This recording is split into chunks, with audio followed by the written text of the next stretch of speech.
நமஸ்காரம். இந்த வருஷம் சண்முகானந்தாவில் வச்சுருக்கிற கொலுவை பற்றி 1-2 வார்த்தைகள் எல்லாருக்கும் நான் சொல்ல விரும்புகிறேன்.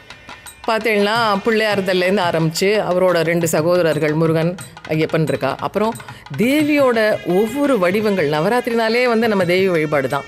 அப்போது விதவிதமான பொம்மைகள் அலங்காரத்தோட ஒவ்வொரு தேவியோட வழிபாடையும் எப்படி பண்ணுறோங்கிறதுக்கு ஒரு உதாரணமாக நிறைய தேவிகள் வச்சுருக்கோம். அப்புறம் நடராஜரை பற்றி நம்ம என்னவோ இடதுபதம் தூக்கி ஆடும்னு தான் கேட்டிருக்கோம். ஆனால் அவருக்கு இவ்வளவு ரூபங்கள் இருக்குங்கிறது இந்த பொம்மைகளை பார்த்தப்பறம் தான் நாங்களே புரிஞ்சுட்டோம்.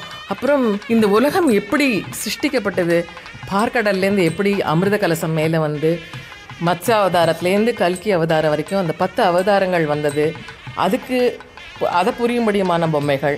அப்புறம் நம்ம கிருஷ்ணா அவதாரம், கிருஷ்ணர் எப்படி பிறந்தார், அப்புறம் வசுதேவர் எப்படி அவர் அந்த யமுனா நதி தீரத்தை கடந்து கொண்டு எப்படி யசோதை கிட்ட சேர்த்தார், அது அவரோட லீலைகள், அந்த பொம்மைகள்.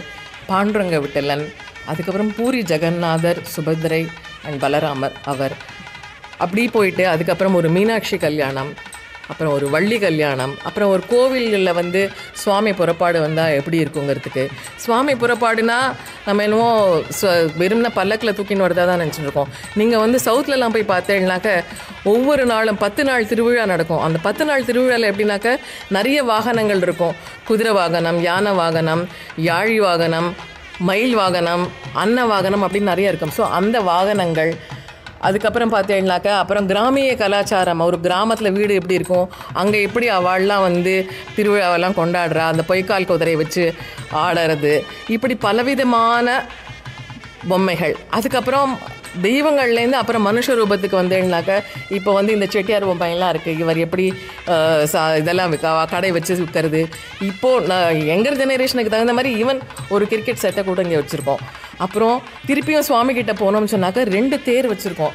2 தேர் எதுக்குன்னு கேட்டேன்னாக்கா, ஒன்று திருவாரூர் தேர், அது சிவன் கோவில். இன்னொன்று விஷ்ணு கோவில். விஷ்ணு கோவில்னாக்க திருவல்லிபுத்தூர், ஸ்ரீவில்லிபுத்தூரோட ஆண்டாள் தேர்.